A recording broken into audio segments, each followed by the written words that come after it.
এই যে আরেকজন ভদ্রলোক রিক্সাটা থামিয়ে ওখান থেকে প্রস্রাব করে উঠলো আমার সামনে। এই যে ঢাকা মেডিকেলের ইমার্জেন্সি গেট, ওই যে জরুরি বিভাগ, জরুরি বিভাগের দুই পাশে কি পরিমাণে ফুটপাতে ব্যবসা চলছে একটু দেখেন। এই আপু, মালটা কত এটা? 300। আরে আনার 450। আপেল কত? 320 টাকা। দাম তো সব বেশি বেশি বলতেছেন দেখি। রাস্তার পরে এই যে হোটেল ব্যবসা চলতেছে, কি সুন্দর করে রাস্তার উপরে ভ্যান রেখে মেইন রোড দখল করে হোটেল ব্যবসা চলতেছে। এই যে খিচুড়ি, ভর্তা খিচুড়ি কি সুন্দর করে বিক্রি করতেছে। মামা, খিচুড়ির প্লেট কত? মুরগি দিয়ে 60 টাকা, ডিম দিয়ে 60, ডিম ছাড়া 30 টাকা। ডিম ছাড়া 30।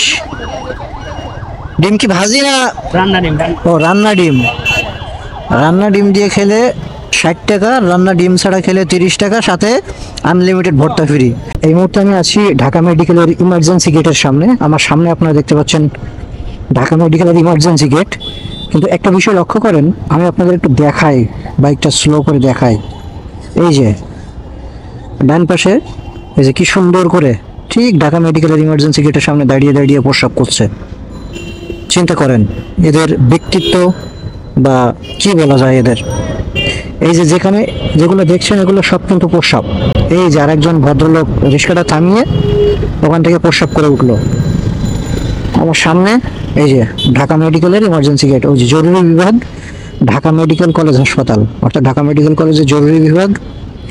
সেই জরুরি বিভাগের দুই পাশে কি পরিমাণে ফুটপাতে ব্যবসা চলছে একটু দেখেন।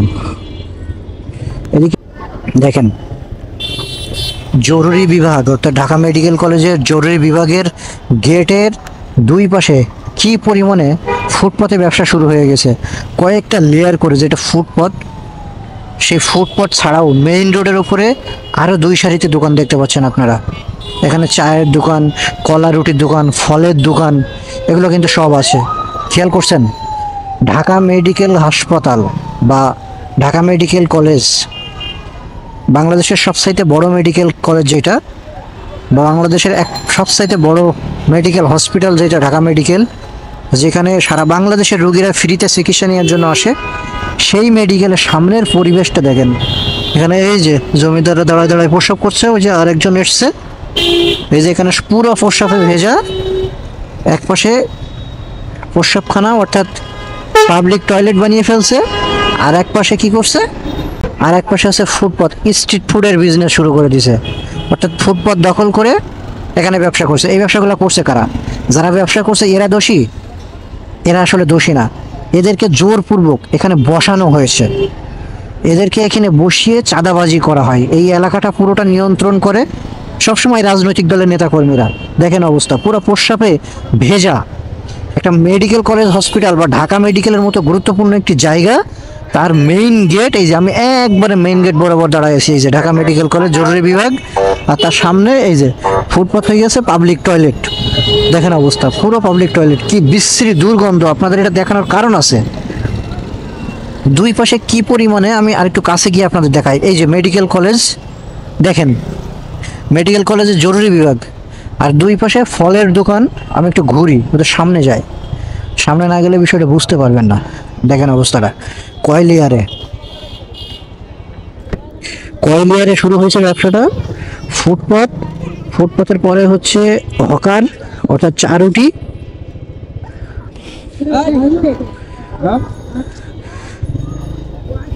চারুটি হকার, এবং সেই হকার চারুটির পরে হচ্ছে ফলের ব্যবসা।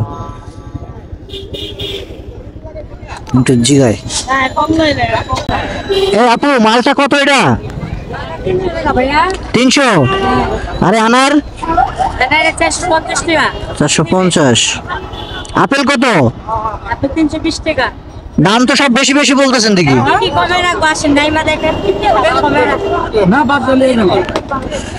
কমায় রাখবে বলতেছে। দেখেন যারা নর্মালি যে বাজারগুলো আছে, ফলের বাজার, ওইখানে যে ফলের দাম, তাছাড়া এখানে 20 থেকে 30 টাকা বা 50 টাকা বেশি বলতেছে। এবং রাস্তার পরে এই যে হোটেল ব্যবসা চলতেছে, কি সুন্দর করে রাস্তার উপরে ভ্যান রেখে মেইন রোড দখল করে হোটেল ব্যবসা চলতেছে। এই যে খিচুড়ি, ভর্তা খিচুড়ি কি সুন্দর করে বিক্রি করতেছে। মামা খিচুড়ির প্লেট কত? মুরগি দিয়ে 60 টাকা, ডিম দিয়ে ডিম দিয়ে 60, ডিম ছাড়া? 30 টাকা। ডিম ছাড়া 30। ডিম কি ভাজি না? রান্না ডিম। ও রান্না ডিম। রান্না ডিম দিয়ে খেলে 60 টাকা, রান্না ডিম ছাড়া খেলে 30 টাকা, সাথে আনলিমিটেড ভর্তা ফ্রি। এটা আবার কেউ ভাববেন না যে রাজুদার পকেট পরোটা, এটা হচ্ছে ঢাকা মেডিকেলের খিচুড়ি। ওই যে ফলের দোকান, ফলের দোকানের সামনে হচ্ছে আপনার এই পাবলিক হোটেল, এবং তার সামনে ওই যে পিঠার দোকান, ফলের দোকান, সামনে জরুরি বিভাগ, ঢাকা মেডিকেলের জরুরি বিভাগ। এই যে তারা তারা যুদ্ধ শুরু হয়ে গেছে অলরেডি, মানে কে কোন দোকান দিবে, বুঝছেন ব্যাপারটা? কে কোন জায়গায় দোকান দিবে এইটা নিয়ে ইতিমধ্যে তাদের ভিতরে আবার যুদ্ধ শুরু হয়ে গেছে। ঢাকা মেডিকেলের মতো একটি জায়গায় এই ধরনের ফুটপাত দখল করে, পুরো অর্ধেক লেন দখল করে এই যে ব্যবসা চলছে, কিন্তু কেউ দেখে না, কোনো প্রশাসন নাই দেখার জন্য। আসলে প্রশাসন দেখবে কেন? প্রশ্ন হচ্ছে এটা, প্রশাসন কখন দেখবে? যখন প্রশাসন নিরপেক্ষ থাকবে তখনই তো দেখবে। কিন্তু বাংলাদেশে প্রশাসন আছে, জনগণের ভ্যাট ট্যাক্সের টাকায় তারা বেতন নেয়, তাদের পরিবার চলে, কিন্তু তারা তো নিরপেক্ষ না। যখন যে সরকার আসে তখন সেই সরকারের তেলবাজি আর দালালিতেই ব্যস্ত থাকে, এই জন্য তো তারা দেখে না। দেখেন অবস্থাটা, ফুটপাত ছাড়াও কতটা ভিতরে, এই যে একবার টেবিল চেয়ার দিয়ে, ওখানে তো দেখলাম ভ্যানের পরে বিক্রি করতেছে, আর এটা তো পুরো টেবিল চেয়ার দিয়ে ব্যবসা শুরু করে দিচ্ছে। দেখেন অবস্থাটা। ও এখানে ভাতও আছে, এখান দেখি ভাত আছে। আচ্ছা কি কি আছে একটু জিজ্ঞাসা করি, একটু ঢোকাই। না এখানে ঢুকাইলে বের হইতে পারবো না, যেভাবে সিএনজি আটকাই দিয়েছে দেখছেন আপনারা। দেখেন ফুটপাত দখল করে ঢাকা মেডিকেলের মতো গুরুত্বপূর্ণ জায়গায় টেবিল চেয়ার দিয়ে অলরেডি হোটেল ব্যবসা শুরু করে দিয়েছে, কিন্তু প্রশাসন এগুলো দেখে না। এই যে দেখেন ফুটপাত, যেটা অলরেডি ফুটপাত তো দখল, বিভিন্ন ধরনের জুয়েলারি, ব্যাগের দোকান, চা, সব কিছু আছে এখানে। কি চাই আপনার সব কিছু পাবেন, এবং রাস্তা দখল করে কি সুন্দর করে চেয়ার টেবিল পেঁচিয়ে ব্যবসা শুরু করে দিচ্ছে। মূলত এটা সব সময় সব রাজনৈতিক দলের ক্ষমতায় থাকাকালীন সময়ে হয়, আওয়ামী লীগের আমলেও ছিল, বিএনপির আমলেও। এখন আওয়ামী লীগ তো চলে গেছে ঠিক আছে, কিন্তু ব্যবসায়ীরা তো ওঠে নাই। এই ব্যবসায়ীরা আগে আওয়ামী লীগের চাঁদা দিছে, এই যে কি সুন্দর করে টেবিল চেয়ার বিছায় ব্যাস ভ্যানের উপরে খাবার রেখে এখানে বিক্রি করতেছে। এখন কথা হচ্ছে, চলেন আমরা ঘুরি।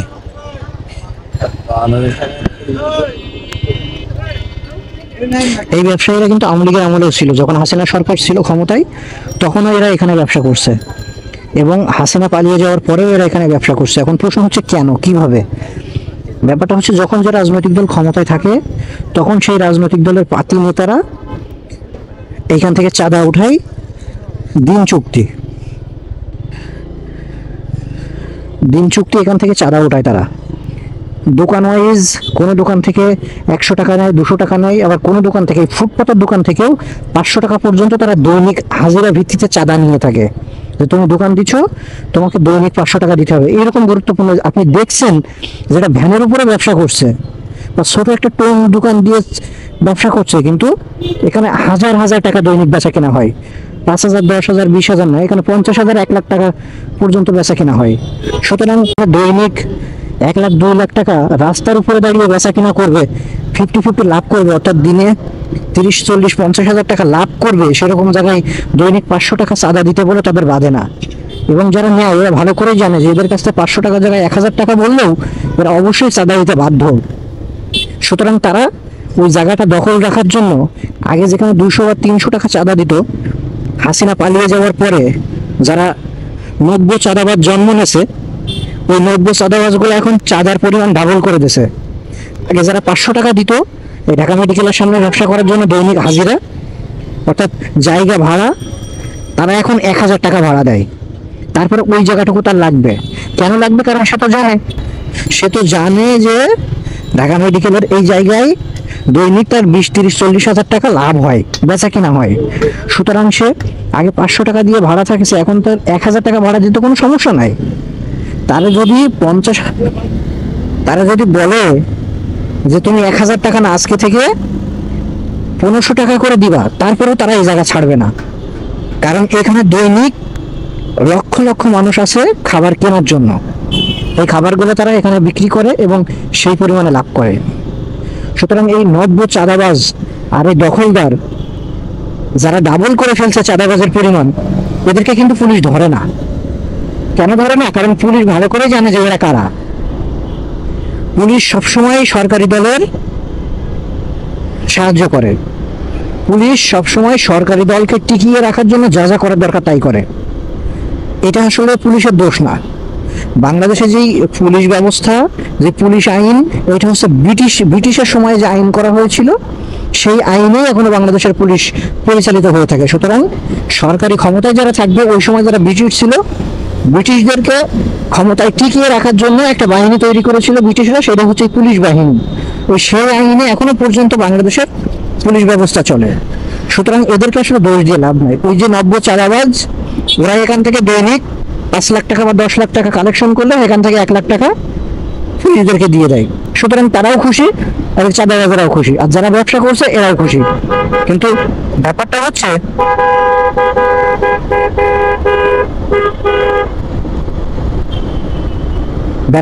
সাধারণ পাবলিক যারা ভুক্তভোগী, তো হচ্ছে সাধারণ পাবলিকরা। সাধারণ পাবলিক যারা, এরাই হচ্ছে ভুক্তভোগী।